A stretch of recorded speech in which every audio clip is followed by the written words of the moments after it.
Hemos recibido al señor Álvaro Hensler, presidente de la Asociación Transparencia, que ha cumplido el año pasado 30 años de acción en la promoción de nuestra democracia y la transparencia electoral, pero no solamente de los procesos electorales, sino de las instituciones democráticas y el enraizamiento de la democracia en nuestro país. Y el 8, hace 2 días, han publicado una carta muy densa y con muchos conceptos y con muchos análisis y muchas precisiones. ¿A quién está dirigida? ¿Quién la ha redactado? ¿Y cómo se la resumiría usted a los televidentes? Bueno, buenas noches, Fernando. Gracias por la invitación. Buenas noches, Álvaro. Es una carta anual que mando a los asociados, voluntarios, aliados de Transparencia, a la ciudadanía en general. ¿Y a los amigos de Transparencia también? Claro que sí, claro que sí. Tú eres amigo de Transparencia, has sido voluntario en alguna época. Sí. Es un análisis del estado de la democracia actual, qué pasó en el 2024 y qué vislumbramos y qué oportunidad vemos en el 2025. Tú has dicho es una carta bien densa porque es muy denso, es muy lamentable lo que ha pasado el 2024. Ya en el 2023 había aseverado que estábamos en una especie de depresión democrática. Depresión en sentido doble, ¿no? Porque depresión en sentido económico es cuando estás mucho tiempo en recesión y no puedes salir. Y depresión en sentido de salud mental, de un estado de inactividad y de falta de reacción y frustración frente a lo que sucedía. Y 2024 se reafirma y se agrava esa situación.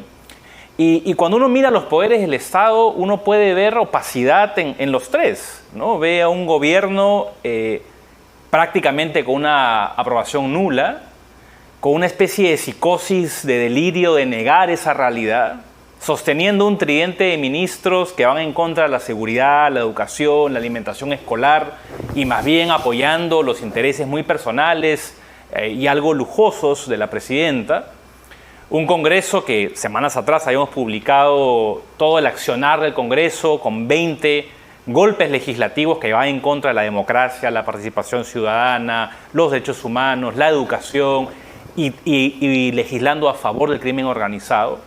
Y un sistema judicial que he catalogado como bipolar en el sentido de que aún hay algunas reservas morales democráticas que tratan de hacer de contrabalance a algunos desvaríos de gobierno, de legislativo, pero también ciertos sectores sesgados, ideologizados, y donde claramente hay una urgente necesidad de reformar el sistema de justicia, algo que está pendiente hace 20 años, ¿no? Y claro, frente a esa gravedad, creo que hay 3 características centrales del año pasado que tenemos que detener, analizarlas, ya para parar el diagnóstico y tratar de ver qué podemos hacer hacia adelante, ¿no? Lo primero es la penetración, yo diría descarada, de las economías ilegales en el seno del poder político. Nosotros en su momento alarmamos sobre la elección del presidente actual del Congreso, que tenía, según la Procuraduría, vínculos con la minería ilegal, y que hoy con esta presunta red de abuso sexual en el Congreso, que mezcla sicariato, es muy compleja la situación y evidencia el estado de donde está el seno de las decisiones democráticas del país. Ese suceso de las economías ilegales es muy peligroso porque la cantidad de la economía y la gente que depende de esas economías ilegales y que se vuelven criminales pueden poner en tela de juicio nuestra sostenibilidad como nación. La segunda característica que yo hago mención es que el año pasado ha habido una intensificación del fake news o las noticias falsas utilizadas antojadizamente como herramienta para argumentar posiciones y argumentar en teoría buenas leyes o buenas decisiones del Congreso, de gobierno. Y es algo que tenemos que contrarrestar, porque hoy lamentablemente en algunos sectores se utiliza mentiras, se utilizan medias verdades para sostener argumentos. Yo decía hace un tiempo que uno puede encontrar cualquier constitucionalista o analista que te defienda cualquier ley y hemos perdido el valor del experto, la verdad, la evidencia, la data. Y finalmente el otro elemento que nos hemos detenido en relación al año pasado es una pérdida del sentido de recuperar el espíritu democrático en la nación, porque se encuentra una población frustrada, una población probablemente muy preocupada por su día a día, por la economía, por la seguridad ciudadana, y abandonando un poco la lucha democrática, la convicción democrática de debatir, de dialogar, de encontrar salidas democráticas y más bien estar esperanzados que un caudillo o un salvador pueda sacarnos de esta situación, ¿no?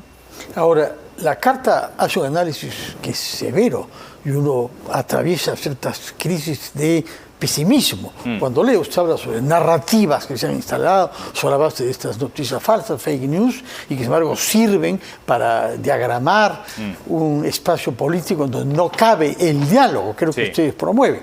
Pero al mismo tiempo terminan con dos buenas noticias. Una es la entrada en funciones de este radar de tolerancia cero, que han puesto en práctica, creo que con otras instituciones, y el anuncio también de un observatorio electoral. Sí. Vuelva a decirnos, ya lo he visto la última vez que vino, pero era importante, ¿qué es este radar tolerancia cero y qué será este observatorio electoral?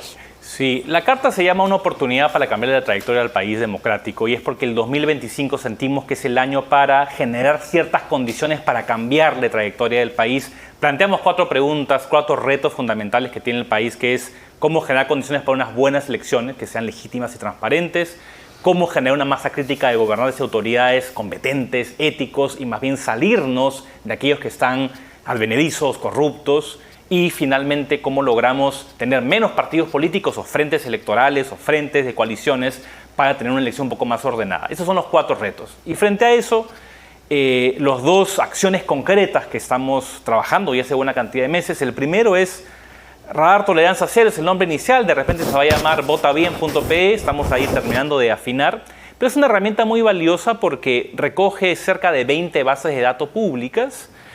Y primero estamos trabajando con los partidos políticos, diciendo a los partidos políticos que si ellos quieren hacer un escaneo de todos sus militantes para identificar a aquellos militantes que no tienen un currículum ético adecuado, pues la dirigencia del partido pueda reconocer eso y pueda utilizar esa información en sus propias primarias. Estamos en varias conversaciones con varios partidos políticos de todo el espectro ideológico. Públicamente también vamos a conversar con todos los partidos políticos y nos vamos a ofrecer como un elemento de colaboración a aquellos partidos que quieran tener una especie como de ISO de ética y de calidad en sus primarias. Ahora, cuando pasen las primarias, en enero del 2026, nosotros haremos pública la herramienta. Esperemos que sea utilizada por periodistas, por medios de comunicación en regiones y por la ciudadanía, para que la ciudadanía pueda identificar en qué partidos, en qué candidaturas, son candidaturas que no van acorde con un perfil democrático, ético adecuado, con indicadores muy objetivos, con bases de datos públicas, que la haremos simplemente transparente y que utilicemos inteligencia artificial para hacer de mucho más fácil acceso a la información. Esa es una contribución que estamos haciendo. Estamos trabajando de la mano con Empresarios por la Integridad, con el Instituto Prensa y Sociedad y con Proética, con Transparencia, y estamos abiertos a ampliar ese consorcio para que sea una herramienta útil para las próximas elecciones. Y lo segundo es que Transparencia nace en 1994, básicamente tratando de observar y asegurar que el proceso electoral sea un proceso electoral limpio. Su momento cúspide fue el 2000, cuando tuvimos cerca de 20.000 voluntarios y aseguramos con un conteo rápido que la elección había tenido por lo menos irregularidades. Por eso, dado la última elección y esas narrativas sin sustento de fraude, pero a la misma vez ha generado una especie de sinsabor de la ciudadanía con los organismos electorales, estamos pensando relanzar nuestra observación electoral, manteniendo sus elementos históricos y tradicionales, pero agregando algunos nuevos, ¿no? Vamos a intentar duplicar o triplicar nuestra cantidad de voluntarios a nivel nacional, ampliando nuestra cobertura en provincias. En abril, cuando se convoquen elecciones, lanzaremos nuestro proceso de observación y convocaremos a la ciudadanía para que los jóvenes, los adultos mayores se unen a las filas de Transparencia para poder estar en todas las provincias del Perú. Vamos a hacer nuevamente conteo rápido. Es importante esta herramienta y que, a diferencia de las encuestadoras, nos vamos a basar en ir a lugares más alejados para poder tener un conteo rápido incluso más preciso y poder eventualmente ser una luz adicional de información en caso que haya una elección muy pegada. Y a la misma vez vamos a agregar algo que la Unión Europea hace y que hemos recibido una formación de la Unión Europea, que es la observación a largo plazo. La observación a largo plazo es que, además del día de la elección, uno trabaja desde los 3 meses antes de la elección general para identificar todos aquellos sucesos, incluidos fake news, durante la campaña electoral que puedan estar poniendo en riesgo el proceso electoral legítimo y limpio. Y vamos a tener una serie de mecanismos de alerta ciudadana, vamos a trabajar claramente de cerca con los organismos electorales y creo que es una oportunidad, vamos a incorporar tecnología para poder llegar mucho más rápido y tener la información de las actas y poder hacer un buen conteo rápido. En fin, nos estamos preparando para eso porque sabemos que la elección va a ser una elección importante. Y como te digo, Fernando, creo que la prioridad de todo peruano y toda institución democrática, porque un llamado de la Carta también es a unir a que los remanentes democráticos del país, sean de derecha, sean de izquierda, sean conservadores o progresistas, hoy la diferencia ideológica no importa, porque estamos con un enemigo mucho mayor que son las economías ilegales y los criminales que quieren hacer de la política su botín y su interés particular. Tenemos que juntarnos para asegurar que el Perú no vaya hacia un camino como el de Venezuela. Ahora, todo esto va a contracorriente de la evolución que ustedes constatan que se viene produciendo, que es la exclusión en campos que no quieren dialogar porque se denigran y se excluyen el uno al otro. Y me hizo pensar esto a propósito de una declaración que se presume final, hecha por el expresidente uruguayo, José Mujica, quien ha anunciado que no es curable su cáncer, que no va a dar más entrevistas y que quiere transmitir un mensaje. Y dice esto que me impresionó. Es fácil respetar a los que piensan como uno, pero el desafío es respetar también a los que no piensan como uno. ¿Usted piensa que ese tema es hoy en el Perú aceptable? No es aceptable, lamentablemente. Hay una paradoja. Yo en la carta, uno de los desafíos que planteo para generar estas condiciones es que en medio de una polarización global tenemos que entrar a una especie de tregua local. No una tregua contra los criminales ni los delincuentes, a eso hay que darle batalla con convicción, con valentía, pero sí con aquellos, yo le llamo remanentes democráticos, que los hay de izquierda, que los hay de derecha, que los hay de centro, que hay conservadores y que hay progresistas y que hay organizaciones de derechos humanos y que hay organizaciones empresariales que sí están preocupadas por la democracia y por querer defenderla. Y creo que hay sectores muy minoritarios, pero con mucha voz, que utilizan la etiqueta, ¿no? La etiqueta de derecha bruta y achorada, la etiqueta de terruco comunista, la etiqueta de caviar parásito. Y recordemos, Fernando, que las etiquetas son utilizadas por totalitarios. Y tenemos que dejar esas etiquetas, no para no criticar a cada quien que tenemos responsabilidad compartida en nuestro quehacer democrático, sino porque nos limita la capacidad de tender puentes y defender lo poco que nos queda de democracia. Y por eso ayer estuve con el embajador de Uruguay, el embajador Hierro, justamente en una colaboración que Uruguay ha tenido con Transparencia. Estuvimos con el presidente Mujica, para el presidente Sanguinetti hace unos meses, dando un mensaje a una serie de políticos peruanos, un mensaje de generar coaliciones, generar gobernabilidad. Y es muy importante en estos tiempos dejar esas etiquetas, seguir batallando contra aquellos que son los enemigos de la democracia, que los hay en el país, y a la misma vez unirnos para defender lo que queda de la democracia y sobre todo enfocarnos sobre todo en el 2026 para ojalá tener un cambio de trayectoria democrática. Muy bien, Álvaro Hensler, presidente de Transparencia. Quedamos a la espera entonces de que se formalice este observatorio electoral.